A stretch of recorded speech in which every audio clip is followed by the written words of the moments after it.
Wie verhalte ich mich richtig, wenn ich mich strafbar gemacht habe? Oder wenn ich selbst Opfer eines Verbrechens wurde? Und was mache ich, wenn ich selbst ein Verbrechen beobachte? Was muss ich beim Umgang mit der Polizei eigentlich beachten? Ja, und auch ich hatte schon mal einen mega Stress mit der Polizei. Was genau dort passiert ist, erzähle ich euch aber erst später.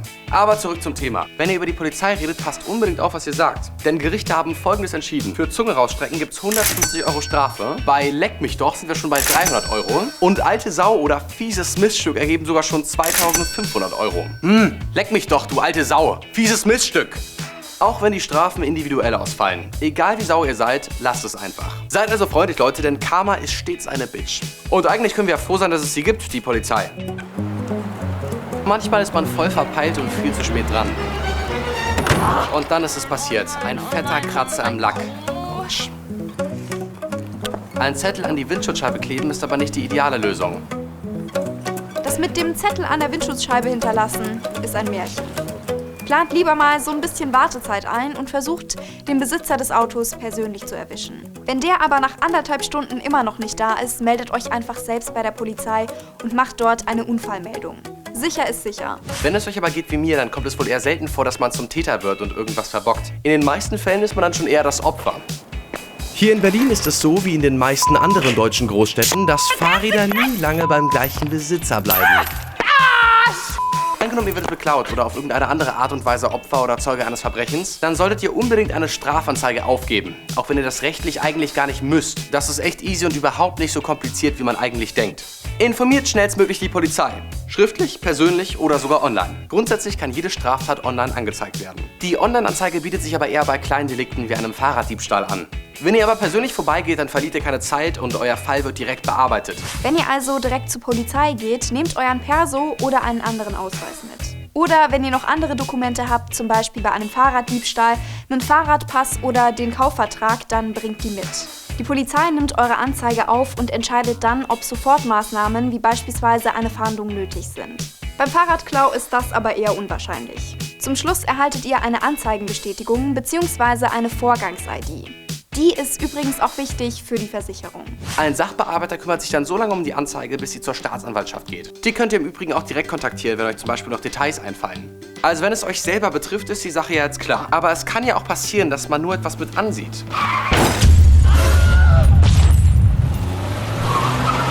Wenn ihr so eine Situation beobachtet, dann seid ihr Zeuge einer Straftat. Natürlich seid ihr nicht verpflichtet, sowas zu melden, aber denkt dran. Ihr werdet als Opfer in so einer Situation auch froh, wenn jemand für euch aussagt. Für viele ist so ein Unfall nicht nur traumatisch, sondern zieht richtig viele Folgen nach sich. Zivilcourage ist gut fürs Karma, Leute. Ich habe wirklich Respekt vor der Polizei, auch wenn ich bisher nur einmal mit denen in Kontakt getreten bin.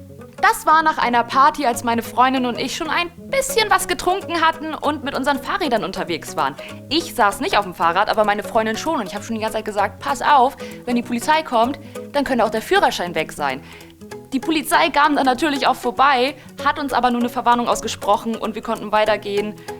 Nicht fahren, nur schieben das Fahrrad und dann haben wir es dann auch nicht mehr gemacht.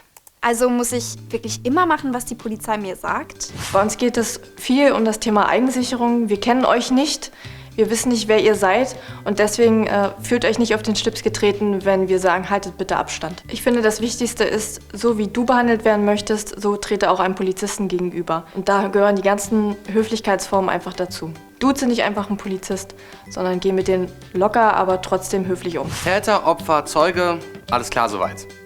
Aber was ist, wenn ich komplett nüchtern neben dieser komplett betrunkenen Schnapsdrossel in eine Polizeikontrolle gerate? Wir wollen auf die nächste Party. So, einmal Führerschein und Fahrzeugpapiere. Einmal Führerschein und Fahrzeugpapiere. Hier, trinken Sie einen Schluck. Ich glaube, ich spinne.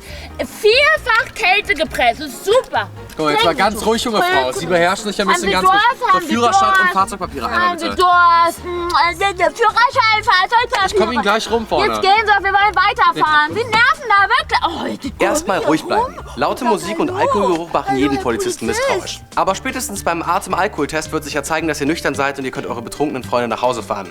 Wenn ihr aber jetzt doch ein bisschen was Intus habt, dann müsst ihr mit aufs Revier kommen. Der Atem-Alkohol-Test reicht nämlich strafrechtlich gesehen nicht aus. Eine Blutabnahme ist nötig, um die Blutalkoholkonzentration Konzentration zu überprüfen. Die ist nämlich dann auch Grundlage für eine Anzeige wegen Trunkenheit am Steuer. Aber jetzt mal ganz im Ernst, Leute. Alkohol hat im Straßenverkehr absolut nichts verloren.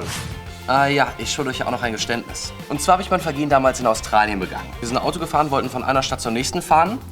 Und ich muss zugeben, ich hatte es ein ganz klein bisschen eilig. Ja, und dann war es total witzig. Eine Spur in die Richtung, eine Spur in die Richtung. Und um so eine Kurve herum kam mir die Polizei entgegen. Und ich natürlich sofort voll der Schock und denke mir so, oh mein Gott, ich gehe sofort auf die Bremse. Die Polizei fährt an uns vorbei.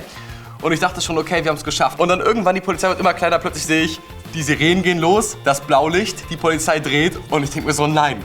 Wird es jetzt eine Verfolgungsjagd? Was wird passieren?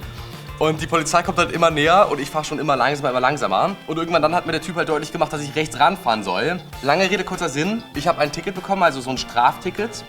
Und musste dann, glaube ich, über $200-300 Strafe zahlen, weil es in Australien eben ganz schön teuer ist. So, Freunde, damit sind wir auch schon wieder am Ende dieser Polizeifolge angekommen. Unsere Frage ist jetzt, seid ihr selbst schon mal Opfer eines Verbrechens geworden oder habt ihr selbst schon mal Anzeige erstattet oder sitzt ihr vielleicht gerade im Gefängnis? Alles sehr spannend zu wissen, ab damit unten in die Kommentare. Und wenn euch das Video gefallen hat, liken und abonnieren nicht vergessen. Schaut auch gerne mal unten in der Infobox vorbei, da gibt es ein weiteres Funkformat. Und falls ihr noch Fragen habt, die wir jetzt in der Folge nicht beantwortet haben, dann könnt ihr die gerne auch unten in die Kommentare schreiben. So, Polizei, ihr seid verhaftet. Warum? Weil ihr viel zu gut ausseht. Das ist richtig, Freunde. Das ist richtig.